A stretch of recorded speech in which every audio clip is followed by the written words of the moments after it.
नमस्कार, मैं अंजना और आप देख रहे हैं न्यूज सर्कल। आइए बढ़ते हैं आज की बड़ी खबर की ओर। समंदर में भारत ने किया बैलिस्टिक मिसाइल का सीक्रेट टेस्ट। पनडुब्बी से दागी K4 जाने कितनी ताकतवर है ये मिसाइल। भारत ने बंगाल की खाड़ी में न्यूक्लियर पावर वाली सबमरीन INS अरीघाट से K4 नाम की एक इंटरमीडिएट रेंज बैलिस्टिक मिसाइल का टेस्ट किया है।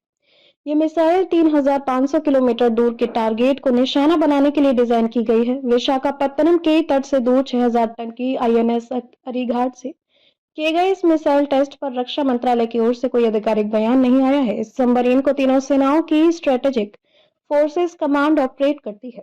सूत्रों ने पुष्टि की है कि यह मिसाइल सॉलिड फ्यूल वाली K4 थी, जो 2 टन का न्यूक्लियर पेलोड ले जा सकती है। इस टेस्ट को भारत के न्यूक्लियर हथियारों के ट्रायड के समुद्री हिस्से को मजबूत करने के लिए जरूरी बताया जा रहा है। सूत्रों के मुताबिक एक पूरी एनालिसिस से यह तय होगा कि टेस्ट असल में सभी तय टेक्निकल पैरामीटर और मिशन के उद्देश्यों को पूरा कर पाया और ये उसमें कुछ कमियां सामने आई हैं।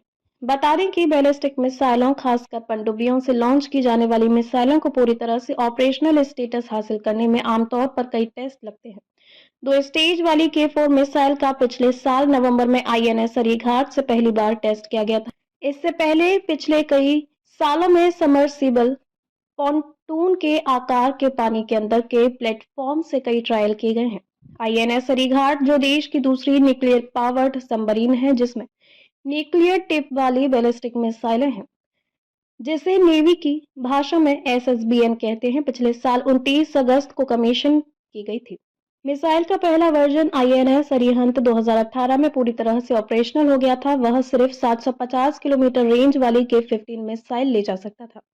भारत 2026 की पहली तिमाही में INS अरिदमन के रूप में अपनी तीसरी SSBN और 2027 से 28 में चौथी SSBN को कमीशन करेगा। ये सब दशकों पहले शुरू किए गए 90,000 करोड़ रुपए से ज्यादा के सीक्रेट ATV प्रोग्राम के तहत होगा। ये दोनों SSBN पहली 6,000 टन वाली SSBN से थोड़ी बड़ी हैं, जिनका डिस्प्लेसमेंट 7,000 टन है।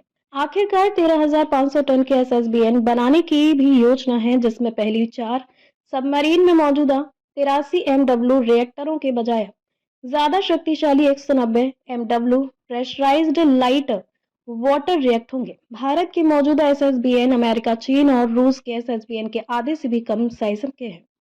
K4 मिसाइलों की ऑपरेशनल तैनाती के बाद 5,000 से 6,000 किलोमीटर रेंज क्लास में K5 और K6 मिसाइलें आएंगी। इसमें भारत को अमेरिका, रूस और चीन जैसे देशों के साथ बड़े अंतर को कम करने में कुछ हद तक मदद करेगी।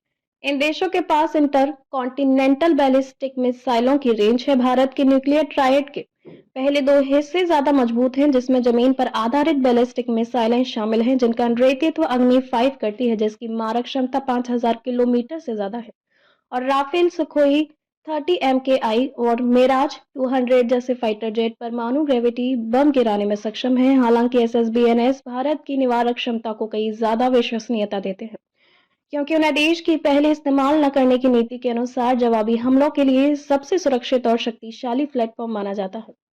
अब तक के लिए बस इतना ही। फिर मिलते हैं एक ऐसे ही बड़ी खबर के साथ। तब तक के लिए नमस्कार और देखते रहिए न्यूज सर्कल। अगर आपको वीडियो पसंद आई हो तो लाइक करें व शेयर करें। ऐसे लेटेस्ट अपडेट पाने के लिए बेल आइकन प्रेस करना ना भूलें। अगर आप हमें फेसबुक या फिर इंस्टा के माध्यम से देख रहे हैं तो हमारे पेज को फॉलो जरूर करें। धन्यवाद।